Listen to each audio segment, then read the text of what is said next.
This is the reality of my life. Wheels on the bus. So we're going to look today at this visit by these magi to the baby Jesus, or the child Jesus. I showed you 3 images there that I found on the internet, and there was thousands to choose from.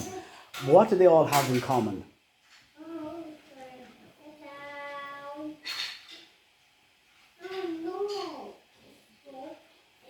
Wasn't paying attention.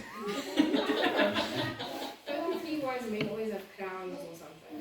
Okay, so there was 3 men, and they all had crowns. Okay, so where in the passage did it call them? Did it say there was 3? Did it say they were all men, or did it say they were kings? Just says wise men. It says wise men.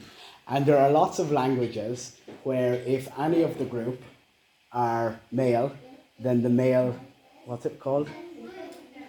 Now, it becomes a male word anyway. Portuguese, lots of them. So there could have been 20, there could have been 19 women and 1 man. You all know the joke. They couldn't have been 3 wise men because they stopped and asked for directions. So there had to be a woman among them. So who knows? But over the years, the millennia since then, we have built up a story, a picture. Every nativity scene that you look at, every nativity play that you go to has 3 little wise men with their crowns, bringing their gifts. I assume they got the 3 because it was 3 gifts. Somebody could have come empty-handed. 2 people could have brought gold. But anyway, but we've built this narrative, this story of three wise men. When you're looking at a story, it's common for us to find ourselves in the story, or to put ourselves in the story. Usually we want to be the hero, don't we? And it's usually when we're watching films or reading books, we identify with somebody in the story. But if we think about the nativity story, is there anyone that you identify with?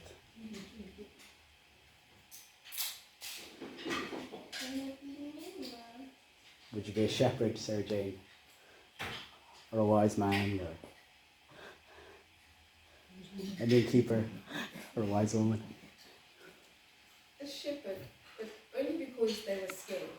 You'd be a shepherd because they were scared. If Yeah? some vision appeared to me, I also be like, Freaked out. yeah. Okay. Eilish? I like that, I agree. You agree with that? Yeah, you'd be a shepherd. Dawn? Probably the innkeeper. You'd be the innkeeper. The one that gave them the stable, or the one that said there was no room? The one that gave me the statement. Okay, right. Okay. Problem solver. No, I'm just outside of the drama. Outside of the drama. Alison? Yeah. Probably the innkeeper said there was no room. Guys, any thoughts? Wise man. Sorry? You're a wise man. You'd be a wise man?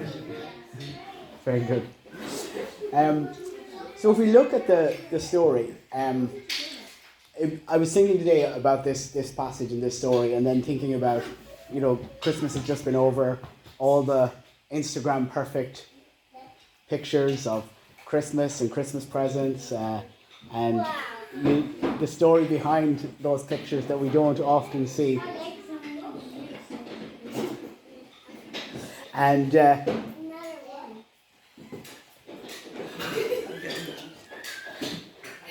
it's you see these pictures on Instagram, and it's just a moment in time.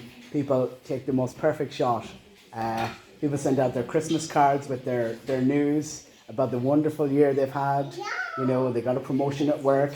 The kids are all doing well in school. Straight A students. Nobody puts in their dirty laundry in their Christmas newsletter or on their Instagram posts. But when we look at Matthew chapter 1 opens with the genealogy of Jesus. And in that we see who Joseph is descended from King David, and descended from Abraham, the father of Judaism. But, sorry.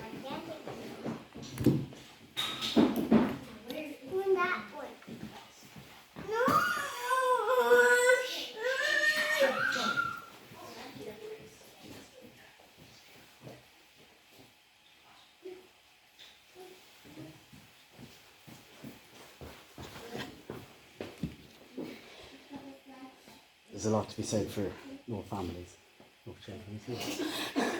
Catholic Church might be right. So, Joseph, this great guy, doing all the right things, going to pay his taxes, going to register, bringing his espoused wife Mary, even though she's with child, he's doing the right thing, he's standing by her, descended from King David, descended from Abraham. But when we look at the rest of the genealogy, we see some outliers, people that we mightn't expect to see, like Rahab, who was in the city of Jericho when the walls came down and helped the spies at Jericho. She's adopted into the family of Joseph. We see Ruth, the Moabitess, who ultimately married Boaz and was the grandmother of King David. And there's others as well. But in this story we see these three wise men. They've come from the east, so they're not Jewish. They're outside of the Jewish faith. In fact, Magi means they were looking at the stars. They believed that the stars gave us messages, which in the First Testament was deemed to be wrong and sinful, and putting your faith in stars rather than the God who created them. So they're from a different country. They're outside of the Jewish faith, and yet here they are, seeking out God, seeking out the Son of God who's about to be born. What we don't often think about at Christmas is the impact their visit had in Bethlehem and the surrounding areas. So not knowing the area, not knowing the social constructs within Bethlehem, they go and visit Herod. And Herod was a very paranoid person. So when he hears that a new king has been born, he's like, where is he? What's going on? He thinks his crown is in danger and he wants to act. So he says to them, when you found him, come back so that I can come and worship him. They don't. God gives them a dream and they go home another way. But Herod, when he finds out that he's been tricked, he sends his soldiers to kill all the boys under 2 in Bethlehem and the wider area. So hundreds, perhaps, of boys killed as a consequence of this visit from these wise men. And so, what's the lesson in all of that? Any thoughts? Or is everyone distracted by the child spilling drinks all around the place? Yeah, I'm really sorry.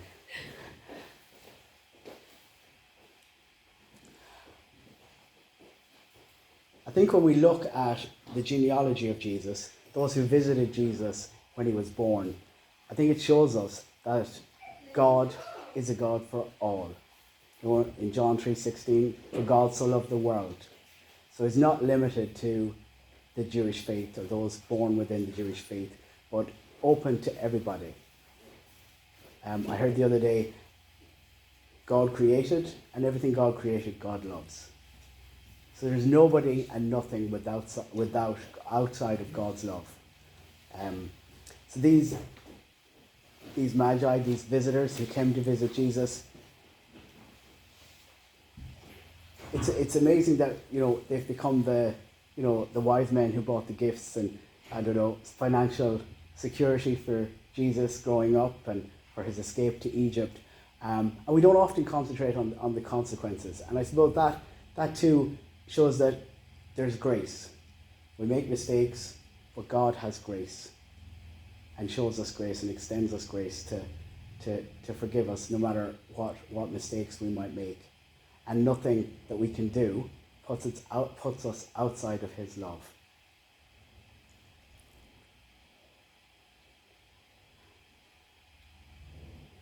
So I don't think we'll ever know how many there were, or who they were, or where they came from, really. We have lots of legends that exist, but there are some lessons that we can learn from these visitors from the East. Despite being outside of a faith, they sought something. They had a longing to go and follow this star and find this baby.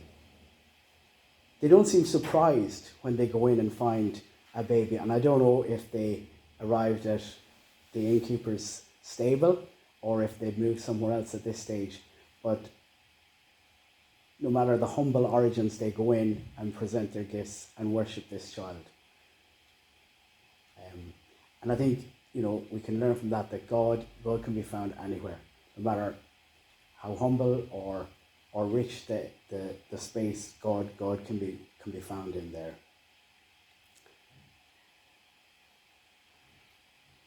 We're going to